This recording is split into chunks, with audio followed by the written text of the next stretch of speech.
હાલો, કેમ છો YouTube family? તમારા બધાનું સ્વાગત છે નવા વ્લોગ વિડીયોની અંદર. બધાને સૌથી પહેલાં મારા જય શ્રી રામ, હર હર મહાદેવ, જય પરશુરામ, જય ભવાની માતા.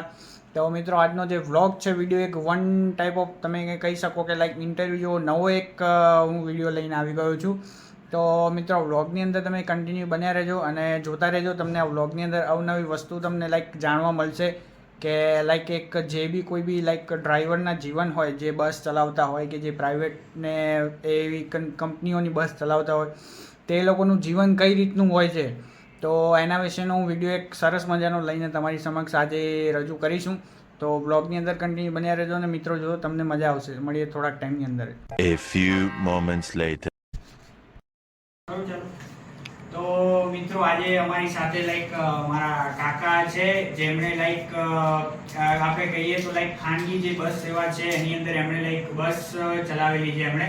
તો મિત્રો, આજે હું એક લાઈક થોડોક અલગ પ્રકારનું જે પોડકાસ્ટિંગ જે આપણે ઇન્ટરવ્યુ કહેવાય એ લઈને આવ્યો છું. તો સૌથી પહેલા તો કાકા, તમારો ખૂબ ખૂબ આભાર કે તમે તમારો જે ટાઈમ હતો એ ટાઈમ મને આપ્યો છે. તો સૌથી પહેલા તો તમારું નામ અમને જણાવશો કે તમારું શુભ નામ શું છે? મારું નામ દિનેશભાઈ પુરોહિત, દિનેશભાઈ ગોરધનભાઈ પુરોહિત, ગામ શ્રીનગર. તો મિત્રો, હવે આપણે ચાલુ કરીએ. એક એક કરીને એમને જે ક્વેશ્ચન જે પૂછીશું, તો મિત્રો આની અંદર તમે બન્યા રહેજો, તમને ખૂબ જ મજા આવશે. તો લાઈક તમે જે ખાનગી બસ તમે ચલાવતા હતા, તો એની અંદર લાઈક તમારે, મને ખબર છે ત્યાં સુધી અમે અમદાવાદથી ને બધા સફર કરતા, તો તમારે લાઈક રાતની બસ ચલાવવાની હોય છે અને 8 કલાકની જેવી કંઈક સફર હોય છે. તો અહીંયાથી હું સમજુ ત્યાં સુધી પોરબંદર 14 થી 15 કિલોમીટર જેટલું થાય છે. હા, અહીંથી 17 કિલોમીટર. 17 કિલોમીટર. તો તમે અહીંયા લાઈક ઘરેથી કેટલા વાગે નીકળતા હતા? ઘરેથી 9 વાગે રાતના જમી અને 9 વાગે નીકળતો અહીંથી.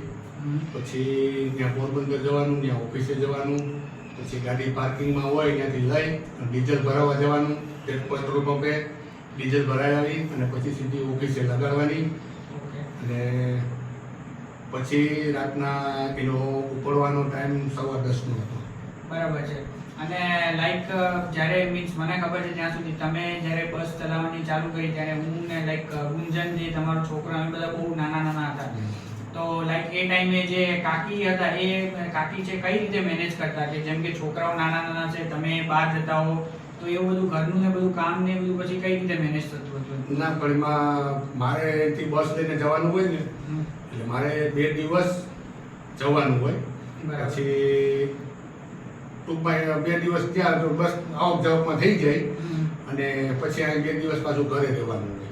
આવી અને પછી મારે પછી નહીં જવાનું. મારે પછી જે નેક્સ્ટ ડ્રાઈવર હોય ને, એ ડ્રાઈવરને લઈને જવાનું, એ નહીં બસમાં. એટલે પછી 2 દિવસ મારે ઘરે આરામમાં કરવાનું હોય. બરાબર. એટલે તમે અહીંથી બસ લઈને જતા, તો તમે કીધું એમ કે તમે ઘરેથી જમીને જતા, તો લાઈક હોટલમાં જે હોય, મીન્સ મોસ્ટ ઓફ તો એવું જ હોય છે કે લાઈક પોરબંદરથી અમદાવાદની જર્ની હોય કે અમદાવાદથી પોરબંદરની જર્ની હોય, તો 2 કે 3 સ્ટોપ હોય છે હોટલમાં.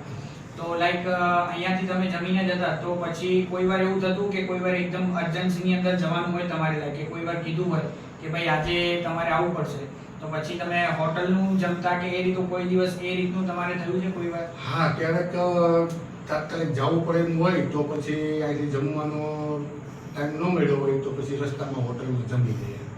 પેલી હોટલ આવે જેતપુર આગળ, અંકુર હોટલ હતી, ત્યારે ત્યાં સ્ટોપ હતો, તો ત્યાં જમી લેવાનું. અને પાછું રાતના 3:30 વાગે લીંબડી જમના હોટલ હતી, ત્યારે એનું નામ જમના હતું, ત્યાં સ્ટોપ હતો. 2 જગ્યાએ સ્ટોપ આપતા.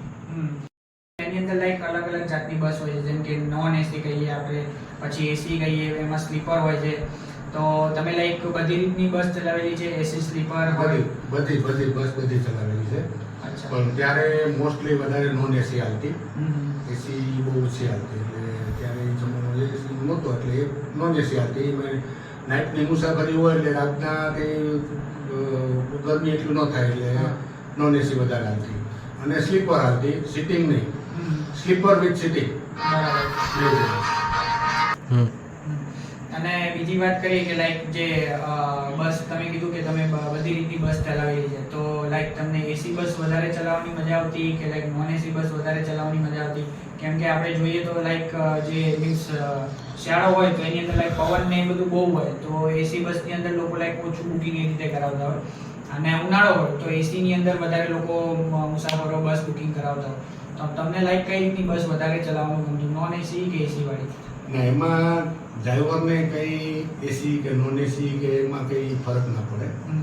એને ડ્રાઇવિંગ કરવાનું હોય ને એસી વાળી બસ હોય તો એ જે કેબિન આવે ડ્રાઈવર કેબિન ત્યાંથી દરવાજા પેક થઈ જાય એટલે એસીનો લાભ ડ્રાઈવરને કે કંડક્ટરને ન મળે, ખાલી પેસેન્જર માટે હોય.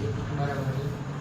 એમાં કંઈ ફેરફાર ન પડે. એસી હોય તો એ જ રીતે હાલતી હોય, નોન એસી હોય તો એ જ રીતે હાલતી હોય, એમાં કંઈ ફરક ના પડે ડ્રાઈવર. અને જે રીતે આપણે વાત કરીએ કે like તમે પોરબંદર આવો પછી અહીંયા તો ગામડે તમારું પોતાનું ઘર છે એટલે તમે આવીને અહીંયા સુઈ જાઓ, બટ તમે જ્યારે પોરબંદરથી અમદાવાદ જાઓ રાઈટ, તો ત્યારે પછી તમારું લાઈક ઊંઘવાનું કે કઈ રીતે છે? જેમ કે 10 વાગે બસ ઉપડે તો 5-6 વાગે ત્યાં પહોંચે, બરાબર. પછી સપોઝ સમજો કે ત્યાંથી બરોડા હોય તો 1-2 કલાક એના થાય, તો આપણે સમજીએ કે તમે સવારના 8 વાગે પહોંચો તો રાતના 10 થી સવારના 8 સુધી, તો એના પછી તમારું સુવાનું ને એ બધું કઈ રીતે? સુવાનું મારે બસની અંદર જ હોય. બરાબર છે. કારણ કે હવે સિટીમાં બસ રાખવા ઓફિસ હોય રાખવાના અંદર સિટીમાં ટ્રાફિકની હિસાબે એટલે અમારે સિટીની બહાર જ્યાં પાર્કિંગ હોય ને, મીન્સ કે સિટીની બહાર ક્યાંય ઓફિસ હોય ત્યાં પાર્કિંગ હોય ત્યાં રાખવાની હોય. A few moments later. એટલે અને બીજી વાત કરીએ કે લાઈક જ્યારે બસ રાતે જતી હોય, બરાબર, તમે ચલાવતો હોય કે જ્યારે કોક વાર એવું ભગવાન ના કરે તો કોક વાર એવું થતું હોય છે કે લાઈક ગાડીની અંદર પંચર કે એવું પડી જતું હોય છે, કે લાઈક જે બીજા પેસેન્જર્સ હોય એને તમે કઈ રીતે હેન્ડલ કરતા? જેમ કે અત્યારે આપણે જે પ્રમાણે જોઈએ એ પ્રમાણે કે હરેક બસનું એક ટાઈમ ટેબલ હોય છે કે 9:30 ઉપડતી હોય, પછી 10:30 ઉપડતી હોય, એ રીતે. હવે 9:30 ઉપડતી હોય, જે બહાર હાઈવે ઉપર જઈને કોક બાય ચાન્સ કોક વાર પંચર થઈ જતી હોય તો પછી તમે એને મેનેજ કઈ રીતે કરતા એ બધા જે પેસેન્જર્સ હતા એ બધાને? ના, એમાં પંચર જે એટલા ટાઈમમાં પેસેન્જરને કંઈ મેનેજ ના કરવા પડે. એ તો પેસેન્જર બસમાં બેઠા હોય તો અમારે પંચર પડે તો પંચર કરાવવાનું ન હોય, પણ એમાં સ્પેર વ્હીલ હોય બીજું, એ ટાયર બદલાવાનું હોય જેક મારીને ખાલી. બરાબર. એટલે કંડક્ટર હોય ને હું ડ્રાઈવર હોય, અમે 2 જણા થઈ અને ખાલી 10 મિનિટ કે 15 મિનિટમાં ટાયર ચેન્જ થઈ જાય. પછી પંચર કરાવવા માટેનો ખોટી ન થાય કે તો પછી એમાં અમદાવાદ પહોંચવામાં કે પોરબંદર પહોંચવામાં લેટ થાય. એટલે ખાલી સ્પેર વ્હીલ હોય ચડાવી દેવાનું અને જે પંચરવાળું હોય પાછું ગાડીમાં રાખી દેવાનું. પછી અમદાવાદ કહેતા હોય તો ત્યાં જઈને પંચર કરાવી દેવાનું, બધા પેસેન્જર ઉતરી જાય પછી. અને પોરબંદર આવ્યા હોય તો પોરબંદર બધા પેસેન્જર ઉતરી જાય પછી પંચર કરાવી દેવાનું.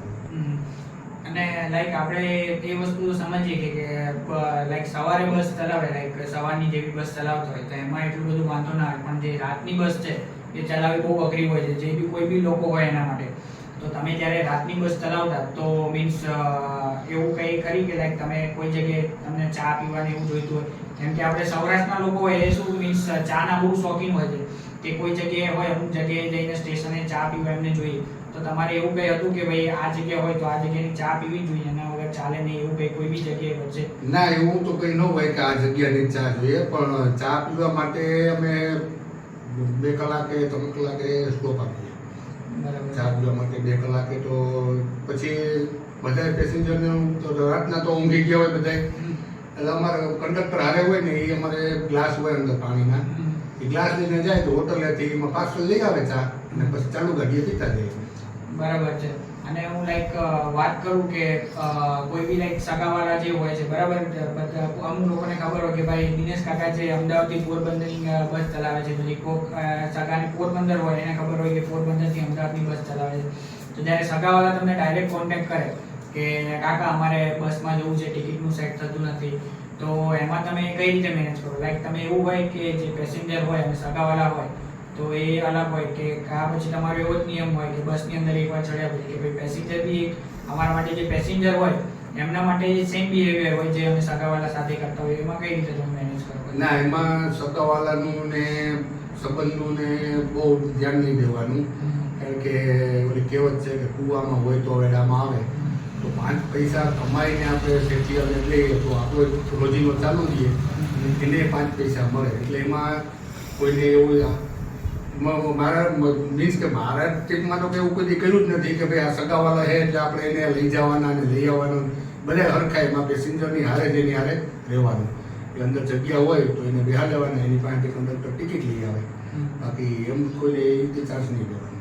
અને બીજી વાત કરું તો હું લાઈક કે તમે બસની અંદર કોઈ વાર તમારે કોઈ એવા પેસેન્જર સાથે મુલાકાત થઈ હોય કે તમને એવું થયું હોય કે ભાઈ આ પેસેન્જર બસની અંદર ના હોત તો સારું, કે કોઈ વાર એવું ઝઘડવાનું ને એવું થઈ ગયું હોય, કેમ કે અમુક એવા હોય છે લાઈક લોકો કે જે એ રીતનું બિહેવ કરતા હોય છે, તો એવા કોઈ તમારે તમે જ્યારે જ્યાં સુધી તમે જેટલા કરિયરમાં તમારે જે રીતે તમે આખી એવું કોઈ પેસેન્જર સાથે મુલાકાત ઘણી વખત કોઈ વખત નહીં, એ તો ઘણી વખત બને અમારે.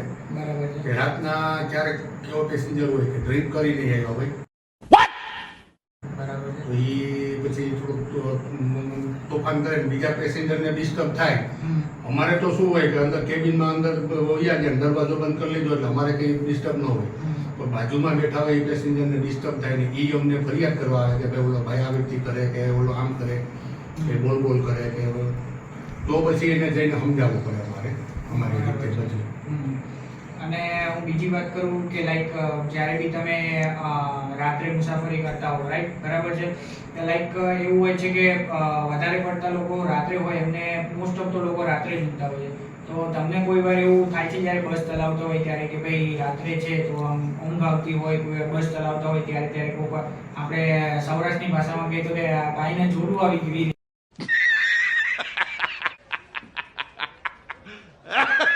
એવું તમારે કોઈ દિવસ થયું છે? એમાં 2 સેકન્ડનો એ આંખનો વીંચી શકો તમે.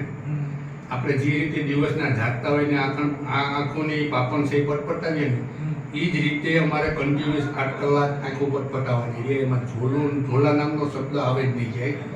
ઝોલું ખાઈએ તો એમાં 50 પેસેન્જર બેઠા હોય, એ બધીનો જિંદગીનો સવાલ હોય. ખાલી એટલું યાદ કરીએ ને તો ઝોલું આવતો હોય તો ઉડી જાય. ઝોલું એમાં આવતું જ નથી ક્યાંય કે એક સેકન્ડ પૂરતું આપણે એમ જો કે નીંદર આવે. એનું કારણ છે કે અમે અહીંથી જવું હોય, આજે અમારો નાઇટમાં વારો છે એટલે દિવસના અમે નીંદર ઊંઘ ખેંચી લીધી હોય, પછી ત્યાં જઈને ઊંઘ ખેંચી લીધી હોય દિવસના, સાંજે ત્યાંથી ઉપડીએ એટલે સવાર સુધી અમારે એ કંઈ પ્રોબ્લેમ ન થાય.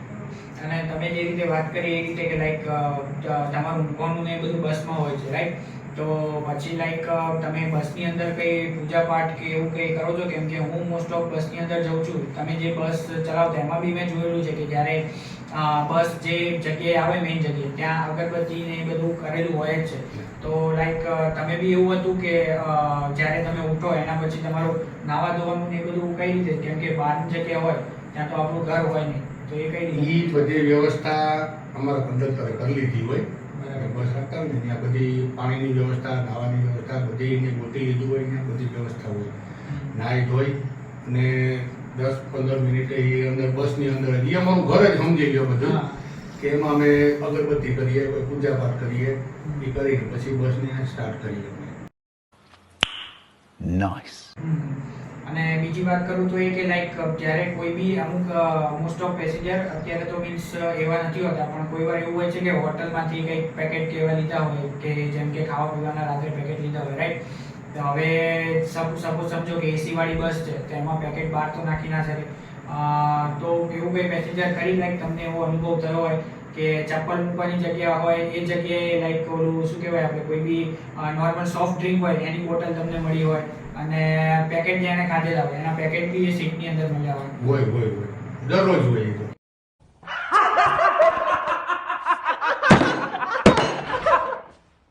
એવું હોય છે દરરોજ. અને જ્યારે બીજા દિવસે બસ આવે, રાઈટ, બીજી મીન્સ તમે રાત્રે લઈને આવો એક સેમ ટુ સેમ બસ, તો એ બસ આખી ક્લીન જોવા મળે છે, તો એનું લાઈક સાફ કરવાનું આખું કામકાજ ને એ બધું કોણ? એ કંડક્ટરને કરવાની હોય. અહીંથી બસ ઉપાડીએ અમે એટલે સાફ કરેલી જ હોય. પછી આગળનો ગયો હોય એ સાફ કરીને ગયો હોય.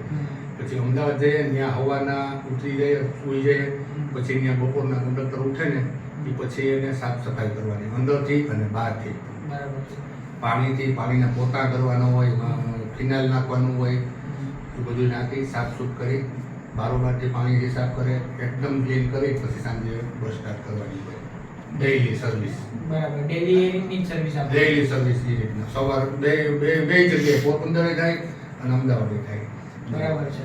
અને લાઈક તમે હાઈવેમાં તો અત્યારે એવું હોય છે કે હાઈવે મોસ્ટ ઓફ ખાલી હોય છે, રાઈટ, તો તમારો ટાઈમિંગ એવો હોય કે મોસ્ટ ઓફ તમે અમદાવાદથી પોરબંદર કે પોરબંદરથી અમદાવાદની મુસાફરી કરો તો 8 થી 9 કલાક જેટલું ઓલમોસ્ટ સફર થતું હોય છે, તો તમારે કોઈ એવો ટાઈમ બાંધેલો હોય કે લાઈક જો બસ સપોઝ આટલા વાગે ઉપડે પોરબંદરથી તો આટલા વાગે અમદાવાદ ટચ થવી જ જોઈએ. અને ત્યાંથી પછી સપોઝ સમજો તમે પોરબંદરથી બરોડાની બસ આપતા હો તો બરોડા બી આ ટાઈમે ટચ થવી જોઈએ, એવું કોઈ ટાઈમિંગ? હા, એ ટાઈમે એકદમ પરફેક્ટ ટાઈમ હોવો જોઈએ.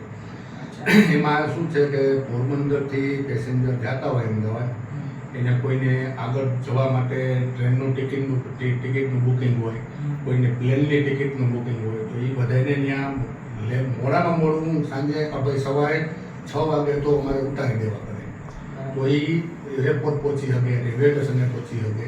એટલે એ 6 વાગે તો મોડામાં મોડું પહોંચાડવાના. બીજી મોડું થાય તો પેસેન્જર સીધા કમ્પ્લેન કરે ઓફિસે, તમારી ગાડી લેટ થઈ, અમારી ટિકિટો કેન્સલ થાય, શું કરવું અમારે? એટલે એ ઠપકો અમને મળે. અમે 10 મિનિટ વહેલા પહોંચી જઈએ, 10 મિનિટ મોડું નહીં પહોંચાડવાનું, એ રીતે અમે હલાવીએ ગાડી. અને હું A few moments later. તો મિત્રો આ વ્લોગને આપણે અહીંયા જ એન્ડ કરીએ છીએ. વિડીયો કેવો લાગ્યો કેવો નહીં કમેન્ટની અંદર જરૂરથી કહેજો. એક લાઇક કરી દેજો વિડીયોમાં અને ચેનલને સબસ્ક્રાઈબ કરી દેજો. તો અને મિત્રો જે આ વ્લોગને પણ આપણે 2 પાર્ટની અંદર ડિવાઈડ કરવો પડશે, કેમ કે આની અંદર ખાસી એવી ઇન્ફોર્મેશન છે કે જે લાઈક અવનવી વસ્તુઓ જાણવા જેવી છે.